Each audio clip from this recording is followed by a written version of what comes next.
Hi guys and welcome back to my channel. My name is Madeleine and this is Made with Books, and I should probably be holding an alcoholic beverage in my hand right now because today I'm doing the drunk booktube tag. But I'm not. So I was tagged by Jen from Remembered Reads to do this, and the tag was created by Julie from Pages and Pens, and I will link both of their videos of this tag down below so you can check them out. So let's just get into the questions. Question number 1 is wine coolers. You're 16 and you finally managed to sneak one of your mom's Smirnoff Ice. What is one of your guilty pleasure reads? And I don't think I have an answer for this, mostly because I don't like the concept of guilty pleasure reads, because it implies that some literature is of lesser value than other. So I don't have an answer for that one, I'm sorry. Question number 2. Beer. You've made it to college and you're hosting your first kegger.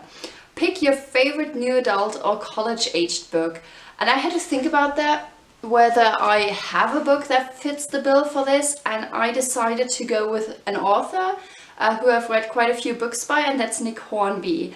So my example is How to Be Good. I just read it, I think I read it as a teenager though, not when I was at college.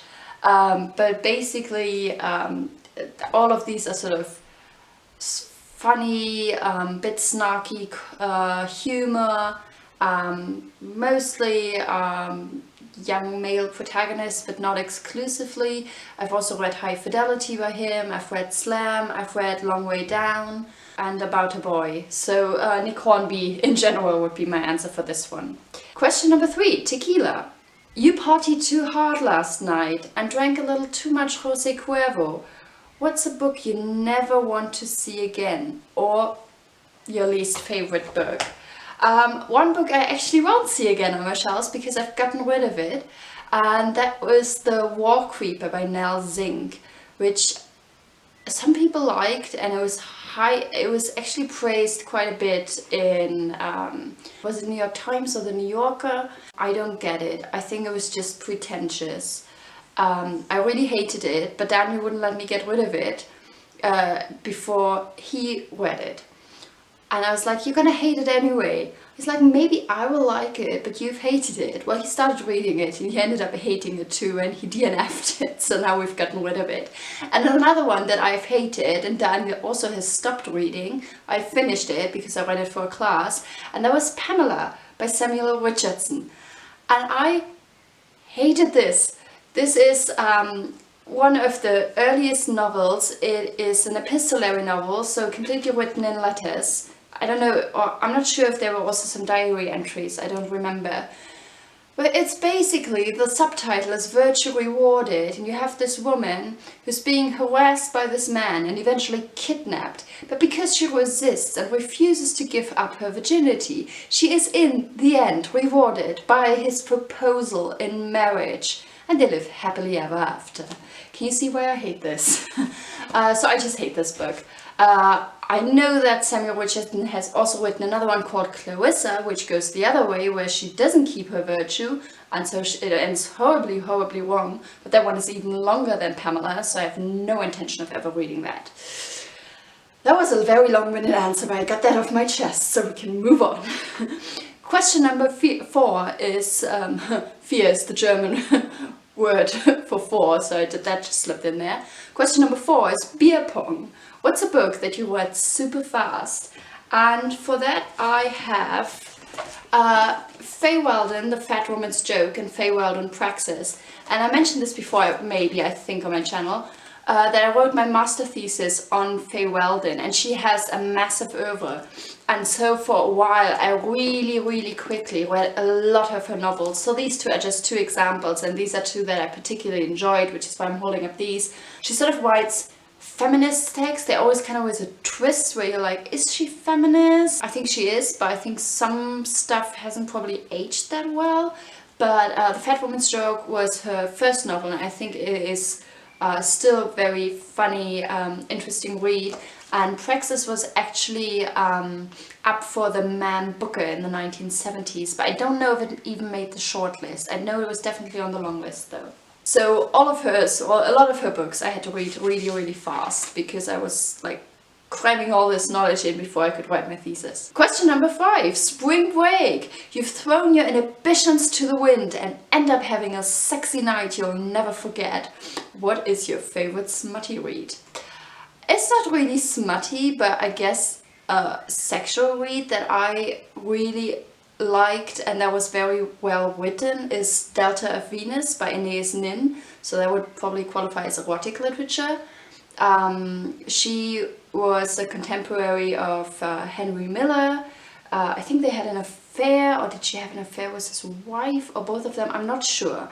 But I also have her diaries. I haven't read those yet, but I will at some point. I really enjoyed Delta of Venus. I thought it was very, very well written. So if you want to read erotic fiction that is also literary, that would be my recommendation. Question number 6, Screwdriver. What's the most twisted book you've ever read? And for me that has to be Bret Easton Ellis' American Psycho. And if you have read it, then you know what I mean, because there's one scene in here that involves a rat.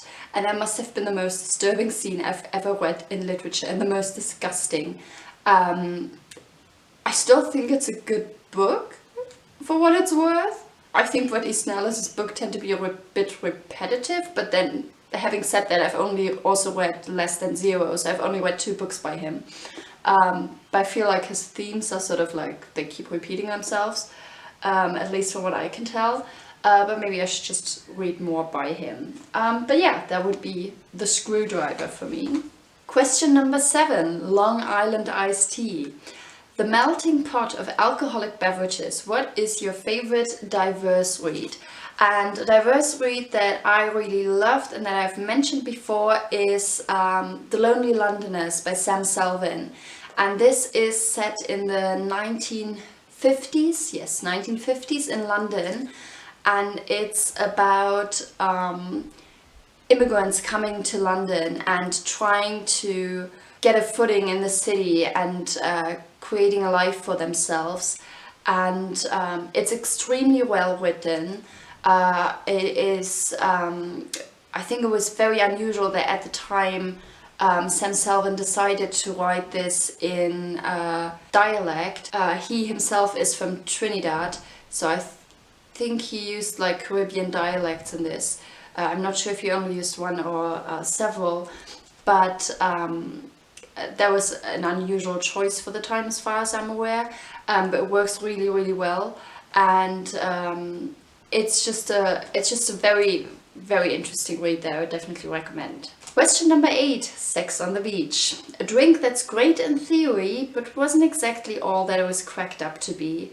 What is a book that just didn't live up to the hype? And I've talked about this in one of my wrap-ups this year, and that would be Vox by Christina Dalcher.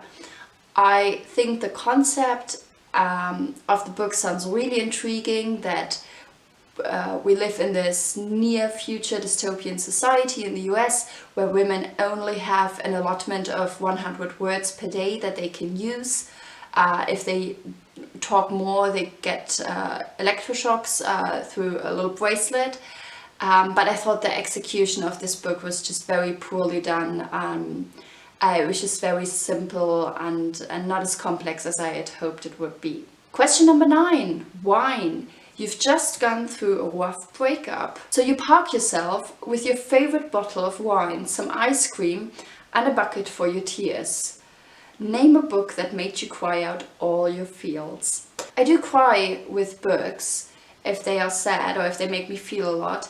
One that I didn't think of at the time when I picked out the books for this, but that comes to mind now, is The Remains of the Day, because the ending of that book, I've read it twice and it had me in tears both times, so that is definitely one.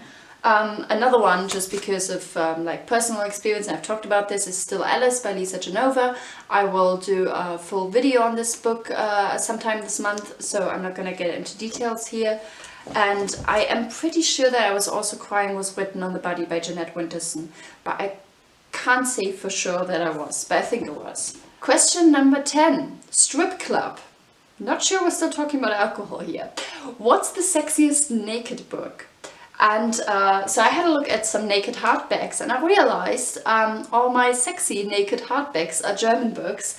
I am not sure any of these have been translated into English, but since we're only going by aesthetics right now, I don't think it matters that much. So one I have talked about recently in, I think, my April wrap-up, and that was Eine andere Form menschlichen Versagens by Leonard Loss. This definitely hasn't been translated into English yet because it's been published this year, but the title would roughly translate to And Other Forms of Human Failure. It's also a really good book, but I think the cover is really nicely done with the octopus, so that one is really pretty. Another one that I really like is Judith Shalansky, Der Hals der Giraffe, The Neck of the Giraffe.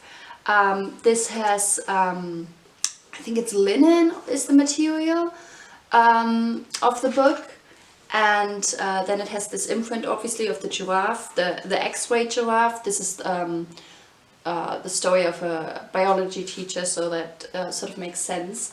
My copy has been signed by Judith Shalansky, which is nice, and she also stamped a little giraffe inside for me. And because I didn't get the right kind of linen for this, they had like a few productions of this book where they had the wrong linen, and as a consolation she also put a little snail in there, so I thought that was nice. So that's definitely a pretty hard bag. And then another one, oh, and I should say she also designed this book herself, and she also designed this book, that's Indigo by Clemens J. Setz, and this was shortlisted for the biggest German literary prize quite a few years back, I think 2012 or something. I still haven't read it, so I need to rectify that. I'll have a look. If any of them have been translated into English, I will put the English titles below. And the special thing about this one, so this is basically like a naked hardcover that is just grayish black. You have the indented lettering for the author and the title and everything, and you have this little picture here of a guy, naked guy with butterflies. But what's special about this is that the sticker is actually put on the book by hand. So this is not done by a machine. These have been like put on by hand, and this was shortlisted. As I said, it didn't end up winning the prize, but from what I've heard, the publisher was terrified that if we would end up winning the prize, they would overnight have to like print all these extra copies and then have to put the sticker on. So I thought that was just an interesting anecdote. Yeah, so those are all the questions. So let me just tag some people. I'm gonna tag Lindsay from Lindsay Reads, Angie from Literary Labors, and Pauline from Dancing Lawn. If you haven't been tagged but you still want to do it, you know the drill, you have been tagged as well then.